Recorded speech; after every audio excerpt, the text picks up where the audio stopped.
from ruin to dream house. So today I'm going to share with you my story about how I renovated my dream home here on Sicily, on the south coast of Sicily in Ciao. And if you want to hear a little bit more about the beginning, you can go to my other video where I explain a little bit more about why I decided to come here. But now I really want to focus and I want to take you with me on a little home tour. So the first time I saw this house, it was so old. It's actually, this house was built in an old, or the remains of an old castle. You can still see some of the foundation of the castle, but they built houses inside. And so these houses are about 400 years old, and you could tell the first time I walked in. So like the roof was leaking, there were all these dead birds on the ground, the doors wouldn't open and we had to kick them in, and it was all very strange. For example, the layout was very strange. So you would walk in and then on your left hand side would be the kitchen, which was like 1 by 1, and next to it, directly next to the kitchen, was the bathroom. So the toilet and the shower, and it was just connected. It was just one room. So that was interesting. And it was like there were a lot of walls, so it didn't feel very spacious. But I walked in and I immediately knew what I had to do. I had to take all these walls down, rearrange the layout of the rooms. And it was pretty scary because I didn't speak any Italian, and of course I didn't know anything about renovating houses at the time. So it was more like a feeling I had and that I wanted to follow. And that's what I did. So I bought the house like a month later, I think, using Google Translate many times. And so I bought it, and then COVID began. So this is about 4 years ago. And I was so upset because there was just all this adrenaline going through my body, and I was like, we have to start working on this house. I knew what I had to do to really turn it into my dream home. But of course I had to go back to Holland, and I just met Enzo, my boyfriend. And so it was a pretty sad period actually, because I had to leave him behind and I didn't know for how long, but I of course had to go back to my family, and I wanted to be in Holland because I just didn't, like all of us, we didn't know what was going to happen. So I went back to Holland and I had to stay there for about 4 months.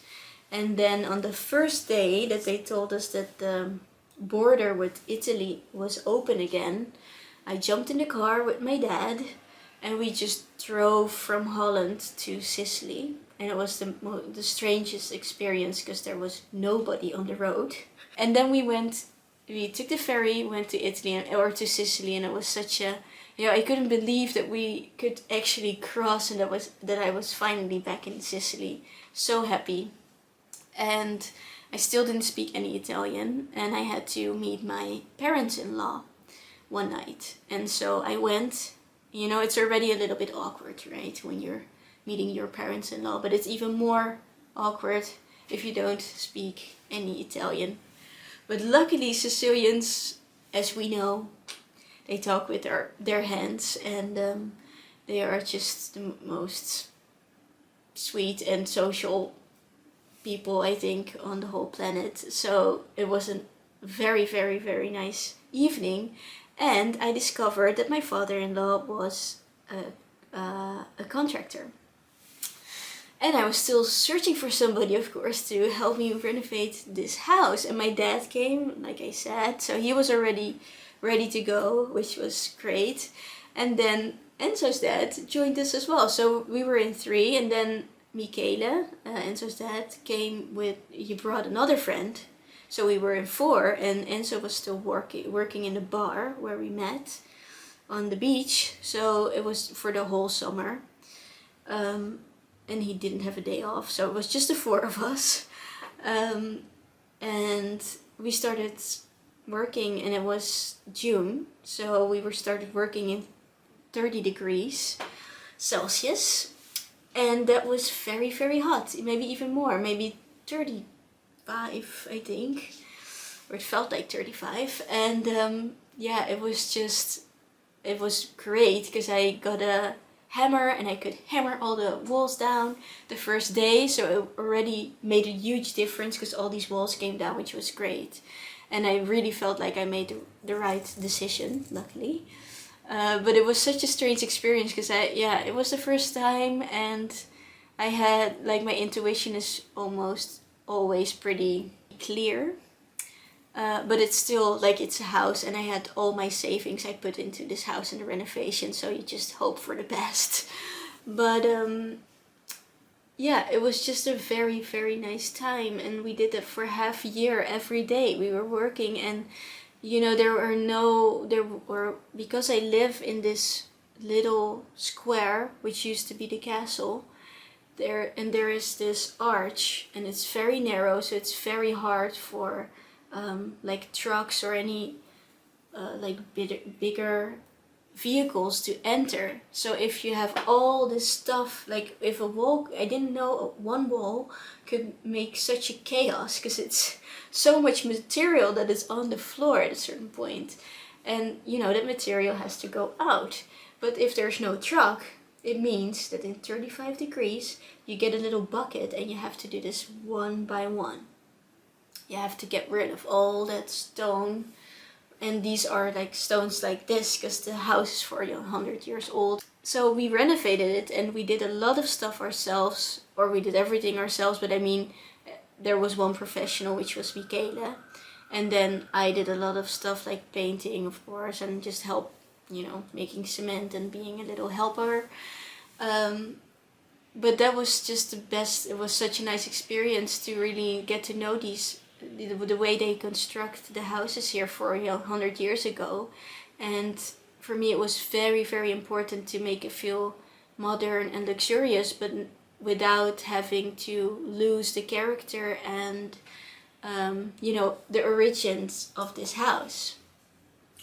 And yeah, it's 4 years later now, and I'm still very, very happy with it. The biggest challenge, I think, was getting all the right material, but also especially the right furniture.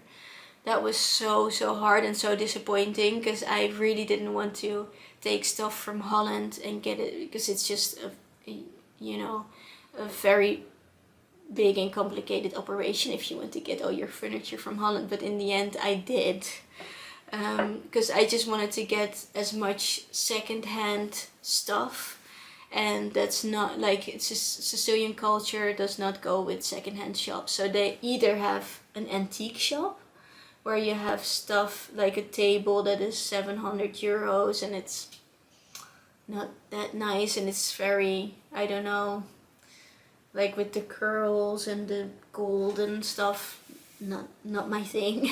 There's one IKEA where you could, you can get your basics, but it's 4 hours from here.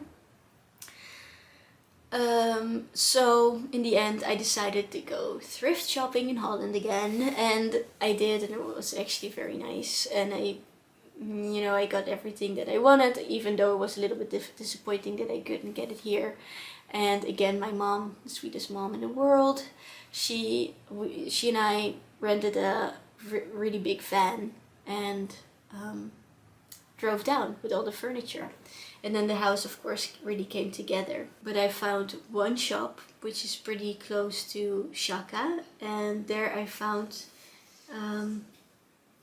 really nice material for the renovation, like the tiles and the paint, for example. But I also got, I really wanted to have, there was one, like the room in the beginning that actually consisted of 3 rooms, and that I turned into one room. I wanted to have a new floor because all those rooms had different tiles, and they were not, well, they were kind of marble. I think they did that in the 70s or something, and it was not that nice. So I saw this old farm and they were selling the floor, and it was beautiful. So I went to the other side of the island. They took out that floor, which is pretty difficult because they are made of cement, and once you take them out, they are very old as well, they can easily break. So it was a little bit scary, but in the end they saved almost every tile. I brought them back to Shaka, and now I have those in my house as well. So I really wanted to not only have second-hand furniture, but I was also looking for materials that were not necessarily new. I'm seeing a little bird, which is very cute. Yeah, so that's what I did, and it was not very easy, and we also made some mistakes. So it's already an old house, and you know, I wasn't really aware of the, you know, what you needed to pay attention to when it comes to plumbing and electricity and stuff like that.